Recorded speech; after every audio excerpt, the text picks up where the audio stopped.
सबको जय मसीह की। परमेश्वर का धन्यवाद हो प्रियो आज की सुबह के लिए।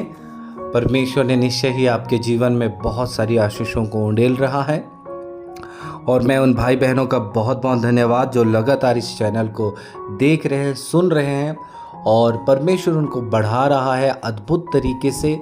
और मैं चाहता हूं जो भाई बहन परमेश्वर के अनुग्रह को, उस आशीषों को पाए हैं वचन की शिक्षाओं के द्वारा, तो मैं उनसे निवेदन करता हूं ज़रूर आप कमेंट में इस बात को लिखें कि परमेश्वर ने आप वचन को सुनने के द्वारा आपके जीवन में कार्य किया है, ताकि हम उन बातों को हम लोगों के बीच में बता सकें, ताकि परमेश्वर की महिमा हो सके। परमेश्वर का धन्यवाद हो। आइए हम परमेश्वर के वचन पे चलें।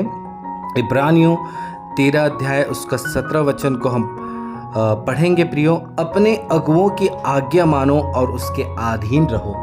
हाँ प्रियो, यहाँ पे प्रभु का वचन कहता अपने अगुवे, दूसरे के अगुवे नहीं, अपने अगुवे की आज्ञा मानो और उसके अधीन रहो। वो जो बोल रहे हैं, जो कह रहे हैं, उसकी बातों को मानते हुए चलो। और ये बात बाइबल में बहुत सारे जगहों पर लिखी हुई है परमेश्वर के लोगों कि हमें अपने अगुवे की अधीनता में रहना है। और सचमुच परमेश्वर के लोगों, मैंने ऐसे भाई और बहनों को देखा है जो निश्चय ही इस वचन को, इब्रानियों 13:17 को मानते हैं परमेश्वर के लोगों, और परमेश्वर ने उन्हें अद्भुत रीति से बढ़ाया है। और मैं ऐसे भाई और बहनों को भी जानता हूँ जिन्होंने इन बातों को नज़रअंदाज किया, इन बातों को ध्यान नहीं दिया, इन बातों को सुनने के बाद अनसुनी किया। और मैं ऐसे भाई बहनों को भी जानता हूँ जिनके जीवन में परमेश्वर के एक बड़े काम उनके जीवन में नहीं हो पाए। उसका कारण है कि उन्होंने अगुवे की बातें नहीं मानी और न अपने अगुवे की अधीनता में रहे। हाँ प्रियो, एक समय था जब मैं आपको बताना चाहता हूँ, एक दिन की बात है। एक बहन, एक आराधक रायपुर से आई हुई थी और आने के बाद वो बहुत खुश हुई इस क्षेत्र में, और एक मीटिंग रखा गया। और मीटिंग रखने के बाद इधर के बहुत सारे लोग उससे मिले और उनके जीवन में परमेश्वर के बड़े कार्य को उन्होंने देखा। वो बहुत खुश थी इन बातों को देखकर, और इतने अच्छे यहाँ के लोग हैं, इतने अच्छे यहाँ के लोग हैं, और बहुत ही उन्हें मज़ा आया। और वो बहुत खुश होकर बोल रही थी। और कहते कहते ही वहाँ पे प्रभु के दास रेवरेंड टी डैनियल सर थे, और प्रभु के दास ने कहा, पास्टर मनोज यहाँ पे बैठे हैं, उनको परमेश्वर ने बढ़ाया है, परमेश्वर ने उनको उपयोग किया है इस कार्य के लिए। तो वो बहन पूछती मुझसे कि आप कैसे आगे बढ़ें। प्रभु के दास ने कहा उनसे पूछो कि वो कैसे आगे बढ़ें। और वो पूछने लगी, बहन भैया आप इतना प्रभु में कैसे आप आगे बढ़ें, इतना आगे कैसे आगे बढ़े आप। तो मैंने उनको केवल 2 बातें बताया, मेरे आगे बढ़ने का कारण क्या है। तो मैं पहली कारण को सबसे पहले बताना चाहता हूँ। तो मैंने उस बहन को जवाब दिया, अपने अगुवे की अधीनता में रहना। और वो बहन सुनकर बहुत ही हैरान हुई प्रियो। हाँ प्रियो, आपके आगे बढ़ने का कारण रहेगा अपने अगुवे के अधीन रहना। जरा सोचिए, जब भी आप प्रभु में आए, आपके अगुवे ने प्रार्थना की, आपके जीवन में बड़े बड़े काम हुए। आप मुश्किलों में थे, उनकी सलाह से आप कैसे उस दलदल से बाहर आए। आपका अगुवा ने आपके लिए प्रार्थना की, आप समस्याओं में स्थिर रहे। आपको वचन की शिक्षा से आप कहाँ थे और आप कहाँ तक पहुँच गए। पहले मसीह में बालक थे, लेकिन आज मसीह में सयाने हो गए। उसका कारण क्या है? अगर आप देखते हैं अपने जीवन में, तो उसके पीछे परमेश्वर ने आपके अगुवे को इस्तेमाल किया, आपको बढ़ाने में आपके अगुवे को इस्तेमाल किया। इसलिए आप तब आगे बढ़ेंगे प्रियो, जब आप अपने अगुवे की अधीनता में रहेंगे। ये कोई साधारण बात नहीं है प्रियो। अधीनता में रहना, जो भी बात प्रभु के दास कहे आप उसको बिल्कुल मानना। सच में आप परमेश्वर के एक बड़े कामों को आप देखेंगे, क्योंकि परमेश्वर की योजना जो है आपके जीवन में किस रीति से प्रकट होगी, आपके अगुवे के द्वारा आपके जीवन में कार्य होगा। मैंने परमेश्वर की कई सारी बातों को अपने अगुवे के द्वारा मैंने जाना। उनके मुंह से निकलने वाली बातें, मैं ये मानता हूँ कि परमेश्वर उनके मुख से मुझसे बातें करते हैं, और मैंने उनके मुख से वचनों को सुना अपने अगुवे से, और वो हर बातें मेरे जीवन में पूरी हुई प्रियो। और परमेश्वर ने मेरे अगुवे के द्वारा मुझे परमेश्वर ने बढ़ाया।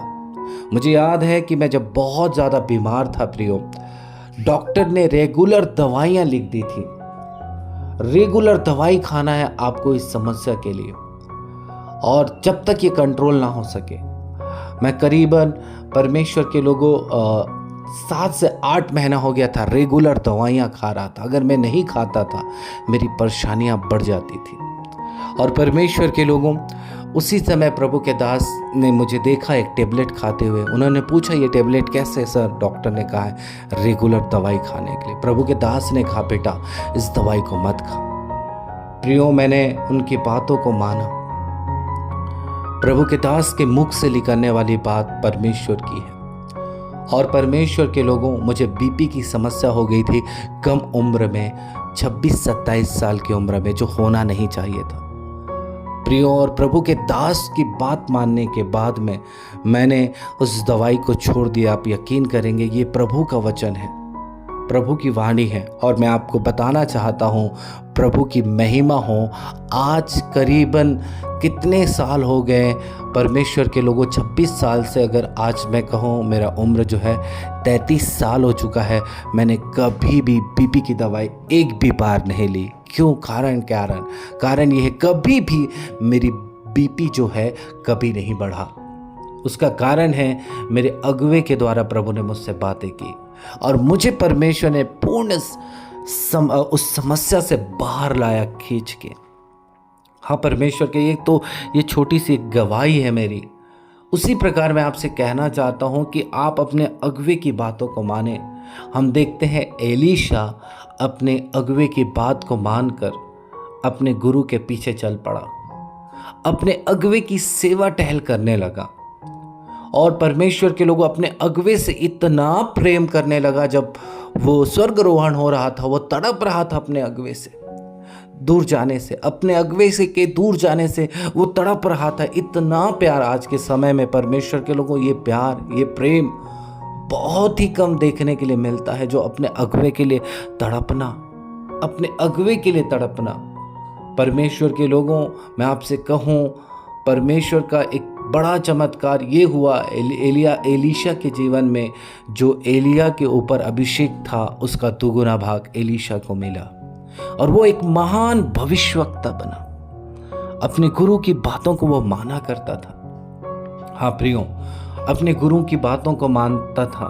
बात बहुत सारी है, लेकिन जो बातें प्रभु की आत्मा मुझे दे रही है, मैं उन बातों को बताना चाहूँगा। और मैं आपको बताऊंगा परमेश्वर के प्रभु के एक बहुत बड़े दास बोंके की गवाही। मैं अगर कहूँ इस विश्व में सबसे बड़ी कलीसिया अगर प्रभु ने दी तो बोंके को दी। और परमेश्वर से जब उसने पूछा, प्रभु मेरे बाद इस बड़ी सेवकाई को कौन चलाएगा? क्या मेरे बेटी, क्या मेरा बेटा? तो प्रियो, मैं आपको बताना चाहता हूँ, एक ऐसा बंदा था जो अपने अगुवे की अधीनता में रहता था। प्रभु ने कहा, चल मैं तुझे बताता हूं, वहां चल, उस बंदे को तेरे बाद उसको सेवकाई को सौंपना है। और जब परमेश्वर के लोगों उसे प्रभु लेकर गया एक रूम में, तो एक बंदा उसी चर्च का वो प्रार्थना कर रहा था कि इस बुक को प्रभु जो तेरे दास ने लिखा है अद्भुत तरीके से फैला, उसे परमेश्वर इस बुक के द्वारा लोग आशीर्वादित हों। और परमेश्वर के प्रियो, ऐसा हुआ। परमेश्वर का धन्यवाद। जब वो प्रार्थना कर रहा था घुटने टेक के, बोंके से प्रभु ने बात किया, यही वो व्यक्ति है जिसको अगले आपके बाद जो है इसको सेवकाई को सौंपो।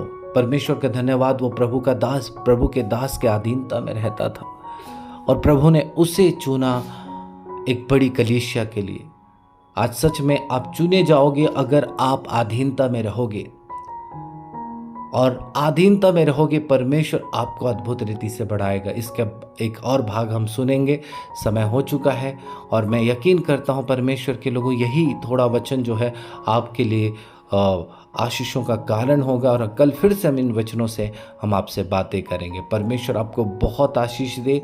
और अगुओं की अधीनता में रहना परमेश्वर के लोगों एक बहुत बड़ी बात है। उन वचनों को हम सीखेंगे। परमेश्वर आपको बहुत ऐसे आशीष दे। सबको जय मसीह की। कल हम प्रार्थना भी करेंगे आपके लिए।